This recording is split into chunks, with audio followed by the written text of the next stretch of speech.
Okay, we will start the class now. First, as we said, we will start first with a short word on the Parsha, and then we will continue with a short bite-sized concept in class now. And then we will start with a...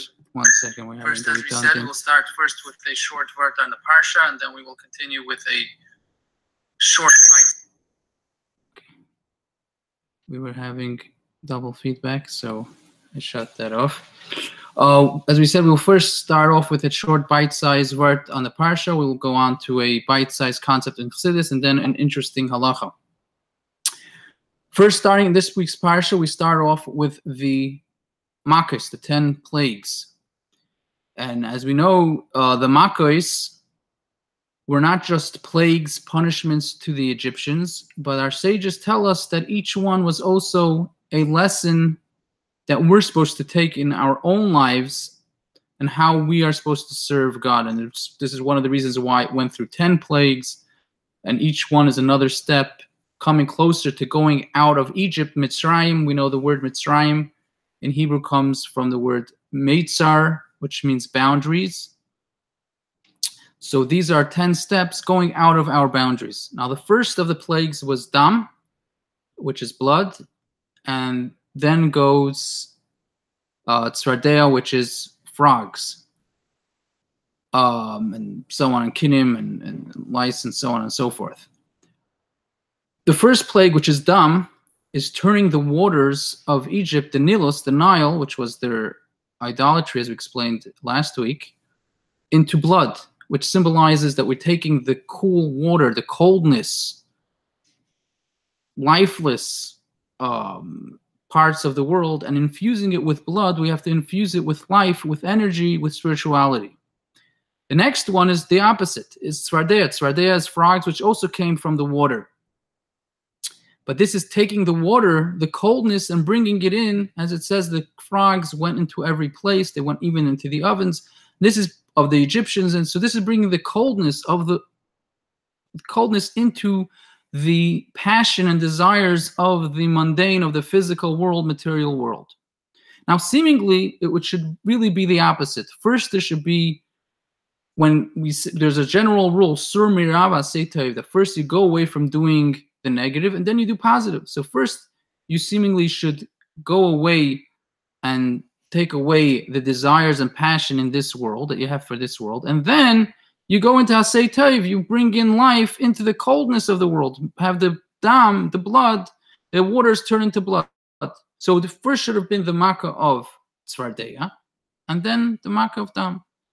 But this teaches us an important lesson, that first, you have to infuse your life with spirituality, with passion. And then it will you won't have to fight to take away the passions that you have for the negative, but sometimes you do it in a positive way, and passively by itself, these desires and the passion that you have into worldly matters will in itself be transformed. And therefore, first we have the Dam, Makkos Dam, turning the water, the coldness of the world, into something hot, infusing it with energy. And then we have the next Makkah, which is the Makkah of Tzvardea, which is going away and taking a little bit coolness, throwing cold water, so to speak, onto the passions of the world. So that is the short word on the Parsha. Going to the next bite-sized subject of tonight's class, which is the bite-sized Chassidus in Tanya. So we discussed last week that although there's the nigla, there's, so to speak, there's the conventional terminology of what we call a tzaddik and a rasha and a beinoni, 3 different categories. The tzaddik was the righteous, the rasha was the wicked, and the beinoni was the average, so to speak. We said in the mystical, in Tanya, we say in essence there's really a deeper definition of the terms. And what came out was that both a tzaddik and a rasha, and a tzaddik and a beinoni, both of them actually don't do any sins. The tzaddik is someone who doesn't sin. Obviously, that by definition, that's what we call it tzaddik. But we said the beinoni also could not be 50-50 mitzvahs and 50-50 averos. We said he has to be also somebody that never sinned. So what is the difference between a tzaddik and a rasha? A tzaddik and a beinoni seem to be the same thing. And going from there, we can go to the next half of Perek Aleph, but as we said, we're really trying to have this self-contained lessons. So it comes out that both the beinoni and the tzaddik are people that don't sin. So to understand what is a beinoni, we have to first explain what is a person. And that's what the Alter Rebbe goes on in the next half of the Perek, explaining what is a person. And only after we explain what is a person, which is something the Alter Rebbe will continue for the next couple of chapters, can we really understand the difference between a tzaddik and a beinoni. In short, the difference between a tzaddik and a beinoni has to do with the difference of modes of serving Hashem. And therefore, the Alter Rebbe explains that just like a person has a godly soul, they have a animalistic soul. And the Alter Rebbe is specific in saying not that there's a Yetzer Tov and Yetzer Hara, which we're used to saying, right? There's a good inclination and an evil inclination. But he says, Shtei nefashos, there's two souls. Because if we just say that there's two inclinations, so then an inclination is just, I'm one person, and I have an inclination to do good, and I have an inclination to do bad. But that doesn't really describe the struggle that the person has. A person, it's not just a struggle of what you should do, that the good inclination wants you to do mitzvahs, and the bad inclination wants you to do negative things. But really, it's a struggle over the person. What will define the person? How will the person be defined? Will he be defined as a godly person, or will he be defined as an animal person? And that's why the Alter Rebbe uses nefashos, not just Yetzer Tov, Yetzer Hara. Yetzer Tov and Yetzer Hara is inclination about what actually to do. But there's in the person, there's actually the struggle of the two souls. So the Alter Rebbe first starts off explaining the animal soul, the Nefesh Habahamis. And it's called an animal soul because, not because a person is like an animal, but because it wants things just like an animal. It's natural, it goes after its instincts. And then the Alter Rebbe will, in the next chapter, talk about the godly soul. He first talks about the animal soul because a person also is born first with his animal soul, so to speak, and it says only by his bar mitzvah, bas mitzvah, that's when the godly soul fully comes in. So therefore, we first start talking about the animal soul. And we said it's called a soul, not a inclination. And the Alter Rebbe explains that the animal soul by a Jew can also want to do good things. And in fact, it says there's the things that define, the Gemara says there's three things that define a Jew, that characteristics of a Jew. One of them is that they do good, that they do kindness, Gemilas Chasadim. Another one is that they do that they're Rachmanim, that they have Rachmanis, they have mercy on other people. And these can come, we'll get to the third one in a moment. These can come from the animal soul. In other words, it's a natural instinct, not because of doing a mitzvah, just as a natural instinct from a Jew that he has to do good. But so you will ask, what's the difference if it's coming from the animal soul? Why isn't this considered that it's coming from the godly soul? Because coming from the animal soul, if you just you're just doing good because that's your nature, you can really want to do good. And it could be, as the Alter Rebbe says, that the animal soul of a person, of a Jew, or the characteristics of a person, they come from what's called klipas noiga. Klipa means a shell. And noiga means light. In other words, there's a shell in Tanya terminology. The side of not holiness is called either sitra achara or klipa. Klipa means it's a shell. It's called a shell because it's something that hides what's inside, hides the holiness. Or it's called sitra achara, the other side, which means anything that's not holiness, there's no middle ground. If it's not holiness, it's the other side. It's sitra achara. It's klipa. It's impurity. And the soul of a Jew, the animal soul of a Jew also has good in it, good mixed in it. And therefore, they could be doing these things. They could be merciful. They could be doing acts of kindness, even not from the godly soul. It could be being done because of their animal soul. But what's the difference? If you're doing it because of your animal soul, as Chassidus explains, so if somebody is always doing kindness, you can do kindness in a misplaced place. For example, one example given is that you give a knife to a child because the child was crying and crying for it. Obviously, this is something you don't need a godly soul to stop you from doing, because if you think about it, you know that you're not really doing kindness. But there's other forms of kindness that you see somebody impoverished, could be he's a terrorist, to use another example, whatever it is, and you feel bad for them, and you're going out to help them. Why? Because this is coming not from the godly soul, but it's coming from the animal soul. So you can have acts of kindness, but it's coming from the animal soul. There is a third characteristic that the Jews are described in the Talmud, but the Alter Rebbe actually doesn't mention it here, and that is baishanim, that they are embarrassed. And the Rebbe explains that the reason why the Alter Rebbe doesn't mention that characteristic, because that characteristic actually does not come from the animal soul. It actually comes from the godly soul. But from the animal soul does come that the Jews are merciful, or they do acts of kindness. That comes even from the animal soul. So this also helps us understand that the animal soul, we don't mean just somebody doing Yetzer Hara, which is an inclination to do evil. That's the definition that we give the Yetzer Hara. But really, besides the Yetzer Tov and Yetzer Hara, which is on one level, that's the inclination of doing good and bad. Really, the Alter Rebbe is setting it up and explaining that the person himself has a struggle inside him.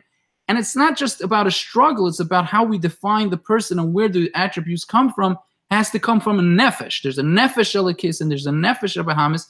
And therefore, we can have characteristics. These are our natural characteristics, natural instincts of the person, that they too can be coming either from the godly soul, or they can be coming from the animal soul. And understanding this helps us understand one step in understanding what the Beinoni is. As we said, the Beinoni is not about whether he did good or he did bad, because in that, both the Beinoni and the Tzaddik are the same. They both didn't do bad. But really, the Tzaddik and the Beinoni, as the Alter Rebbe is going to explain later, has to do with the mode of service to Hashem and the struggle that's going on in the person himself. And to better understand that, we have to get a better understanding of not just the Nefesh HaBahamis, of the animal soul, but also a better understanding of the godly soul, which that will, Emir Hashem, be on the next class. So to recap, we explained that based on just a continuation of last week, but really as a standalone, that the Tzaddik and the Beinoni are both seemingly the same. They both didn't do bad. They don't do Averis. So we said there has to be a deeper definition and difference between the two, which has to do with how they serve Hashem. And to understand that, the Alter Rebbe goes on to explain what is a person. That's what makes up a person. And he's explaining that makes up a person. There's a godly soul, there's a animal soul, and based on that, we get a better understanding of what a Beinoni is and the different modes of serving Hashem. Moving on to the short, bite-sized halacha. I have to say that this halacha is actually inspired by a question that my son asked me, but it can be relevant to many people in various situations. The question was, what happens if it's Motzei Shabbos and you are stuck in the bathroom? And in other words, you got into the bathroom before Shabbos was over, and now Shabbos is over. You don't have toilet paper, or the lights were off on during Shabbos, but you want to know if now can I turn it on? I'm in the bathroom. I can't go out of the bathroom. Can I say Baruch HaMavdil while I'm in the bathroom, or not? Or am I stuck stuck? I can't say anything. In other words, is Baruch HaMavdil something that someone is permitted to say in the bathroom? A number of the issues are whether you're allowed to do a mitzvah. Is Baruch HaMavdil considered a mitzvah that I can and I cannot do it in the bathroom? Is Baruch HaMavdil a bracha? You're not allowed to say a bracha in the bathroom. Am I sort of alluding to Hashem in Baruch HaMavdil? You say Baruch HaMavdil is the one who separates, which is a reference to God. Can that be said in the bathroom? The bottom line is, without getting into each one of these details, the bottom line is that while it is problematic to actually say Baruch HaMavdil ben Kodesh L'Chol in the bathroom, because you're sort of saying a bracha, you're alluding to the one who separates, who that's God. So that would be problematic to say in the bathroom. There is, however, a solution. Technically, you don't actually have to say the words Baruch HaMavdil. Obviously, we know Baruch HaMavdil is instead of Havdalah, but it doesn't have to be the words Baruch HaMavdil. It has to be anything, a language that you recognize that there's a separation and Shabbos has ended and there's a separation between now and the weekday. So one solution a person could say is that I acknowledge, or I know that Shabbos has departed, Shabbos has left. It's no more Shabbos. Saying that itself in English, it doesn't have to be in Hebrew. That is a different way of saying Baruch HaMavdil. Obviously, once Shabbos has to have actually ended, but that is a different way of saying Baruch HaMavdil. And therefore, if someone is in the bathroom, they need toilet paper, or they need to turn on the light, or they want to turn on hot water. Doesn't even have to be anything gone wrong.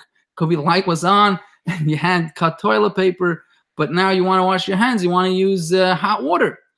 So you could simply say, I acknowledge that Shabbos is departed, or some similar terms, and then you can use your warm water.